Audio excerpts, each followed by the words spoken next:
friends and family. It's Family Time 27, and we're talking about the epochs of our life. This is something that I got from the self-authoring program established by Dr. Jordan Peterson and his associates, and their self-authoring program is looked at examining yourself and sort of creating a bit of a map for yourself. And there's a lot of great stuff from the bits of the program that I picked up. And this is something that I really like, and I think it's an important exercise to help us understand ourselves. Now, an epoch, which is just a great word, is a moment of time, or a span of time, a segment of time in our lives. And that's what I want us all to be considering this week.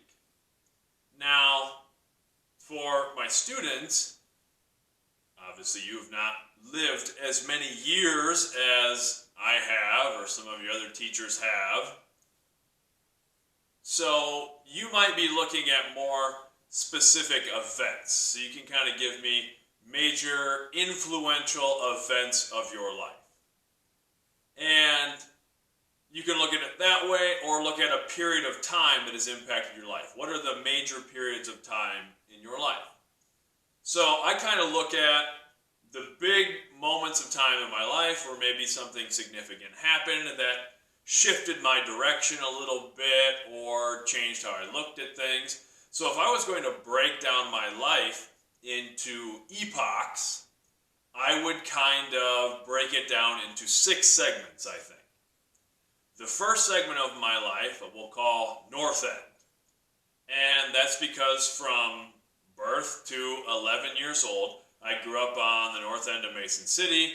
And the North End, if you're from our area of Mason City, certainly not a bad environment, but it's sort of the rougher edge of Mason City, Iowa, which is a blue-collar community, kind of typical blue-collar, Midwestern, some low socioeconomic types of things. And I grew up with that and surrounded by my family, who most lived on the north end of Mason City. I have this large extended family, so I was growing up around my cousins and aunts and uncles and grandparents and all those things all the time. And that definitely has been a huge influencing factor on my entire life. I think those relationships and connections that I have with my family really have influenced how I approach everything and how I try to connect with people and why I do the work that I do in education. And it was a great way to grow up around all that, but it was also an area that I think my parents understood that maybe they wanted to get us away from some of the things that were just around. And I got to be a little insulated by it.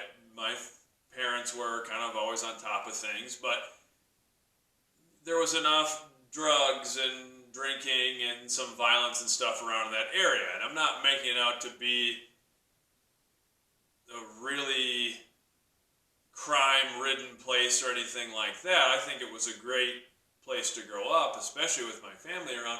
But there was enough of those influences and enough of those things. And even by the time I was 11, I had run around with enough buddies and gotten into some trouble and some things like that. Nothing too major, but enough where my parents kind of looked at, we could do something else, get into a different environment. And that leads into what I would call the second epoch of my life, the second stage of my life, which is, I'll call STA. St. Ansgar. I was moving to St. Ansgar, Iowa, a smaller community, small rural community in northern Iowa. And it was such a big thing for me. I all of a sudden was in this rural area. We moved out to the country, just on a little acreage out in the country on a gravel road. It was different. And being in this small school, I started getting involved with other sports and activities. When I was young, I had always done martial arts from the time that I was 5 years old. Loved that, still involved with that.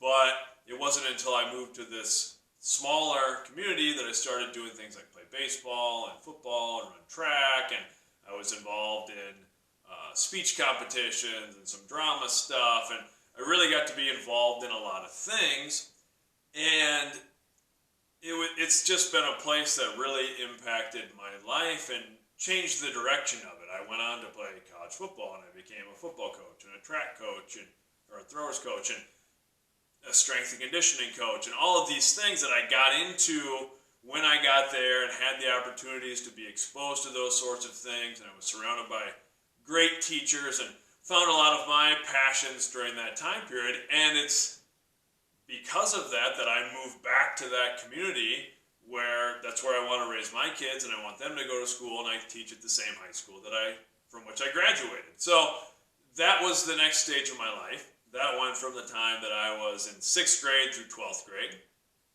And then I would call the next stage Upper Iowa. That's where I went to college. Upper Iowa University in Fayette, Iowa. And it's a shorter period, just the 4 years that I was there, but a really, again, influential period of my life where I met some of my best friends in the world who will always be my best friends, who are family to me.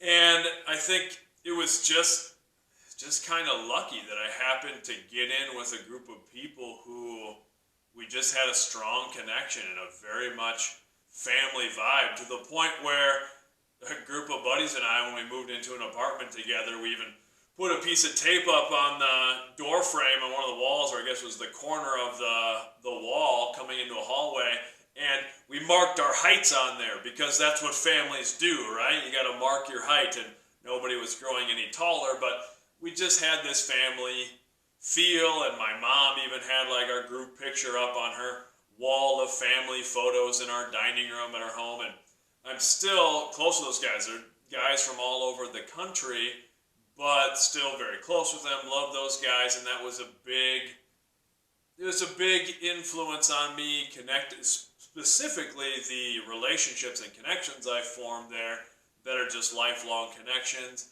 And just a lot of times college is that first sense of really total on your own freedom and figuring out more what our individual interests are and those sorts of things. So that was a big influence. I would call the next stage of my life grown up. Being a grown up. Right after college, I got married right away. I got a teaching job when I was young. I think I got hired at 22 years old, or 21 years old. I got hired, I turned 22 before the school year started, so I wasn't much older than the seniors that I was teaching, so I got into a career type of job right away, and teaching and coaching right away, got married right away. It wasn't long before my son was born, and I kind of jumped into our typical grown-up type of life, doing the stuff, buying the house, settling into the career, all those sorts of things. And that's a great thing. I enjoyed those things, and my favorite thing in the world is being a dad, and I liked remodeling a house and doing all that sort of stuff. And then the next phase of my life, I don't know if I'd call it challenges or something like that, where at 28 years old, I got sick. I got hit with some really unexpected and sort of rare health issues that kind of wound up being a perfect storm of things dominoing, and it was a few years of going to doctors and having surgeries and not feeling very good for a long time and dealing with a lot of physical pain and the emotional pain that comes with those sorts of things. And it was a period where I really had to evaluate myself and what I cared about, how I wanted to spend my time. And it was also a time period, and I'm not saying that me being sick or anything like that caused it, but it was also a time period where I wound up getting divorced, so the marriage that I had, kind of when I started that grown-up phase of my life, ended, And that's fine. There's no hard feelings with that, but that is a difficult thing to go through, especially when there's kids involved, and I like being around my kids all the time. So it was just a period of a couple years, I suppose, probably like a 4-year span of facing all of these challenges. Boom, boom, boom, and it seemed like one after another, and there wasn't a real clear light at the end of the tunnel. And I do think I really started looking at life differently. And it's sort of cliche that we face these challenges and come out the other end differently, but it's true. And I really started approaching things in a different way and looking at what I wanted to do with the time that I do have, how I wanted to try to make that time count, and it gave me a deeper appreciation for how fleeting things are, how we can lose things, and how one day we can just wake up sick, or one day we can, maybe not wake up at all. And that brings me to the current epoch of my life, which I don't know what I'd call this yet. It's kind of like when we look back at like art history, and then you label what an era was sort of after the fact, and you can look at all the characteristics of it. But the current stage of my life that I'm in is balancing being a dad with my kids and single parent when I do have them, which is actually great. I love the time I get with my kids, and it's balancing when I don't have my kids, and trying to do the other things that I want to do, and trying to create meaningful things, and doing a lot of stuff that when I came out of it, it's been a long process, but my physical health got a lot better, and I was able to get back to a little bit more normalcy. There's still a few things that I deal with, but much, much better than I was, and I could really focus on things like writing and creating and doing those sorts of endeavors that I have a passion for and that I find meaningful and purposeful. And that's kind of really the stage of life that I'm at right now, where it's focused on being a dad, it's focused on being a teacher and a coach, and it's focused on doing things that I think are meaningful and hopefully impactful, and that's what I'm chasing. So it's important, I think, to look back at those stages of our lives and say, okay, these are things that have defined me because of the influences or because of what I was going through. And like I said, for my students, maybe a lot of your life has been pretty similar to this point. Some of you will have these certainly different eras of your life where you maybe lived different places or gone through different things, or you felt a different way. For some of you, maybe you're struggling to go, I don't know if I really have these different epochs of my life. But maybe it's significant moments, a significant thing, a significant event that you felt has really impacted you. So I want three. I want 3 epochs or 3 significant influential moments. And it's important to look at how did those really impact us. I think I've changed so much over the course of my life because of these different epochs, because of these different things. I tell people, I often tell people a couple of the best things that are happening. One was moving to St. Ansgar, where I teach and coach now, because of the opportunities it provided me and how I was able to find things that I found a passion for and an interest in. And one of the other ones was getting sick, having all those health problems, because it did really grant me a sense of perspective and a way to look at things differently. And I think it sort of helped me get rid of a lot of baggage and maybe anxiety or worry, things that I used to care about or concern myself about that I just don't anymore. So it was a really positive thing. Sometimes those biggest challenges can wind up being a positive thing, but we have to reflect on them. We have to reflect on the things that impact us.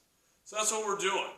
We're taking a little time, a little step back to look at what has impacted us and how has that affected us. Let's have another great week. Much love.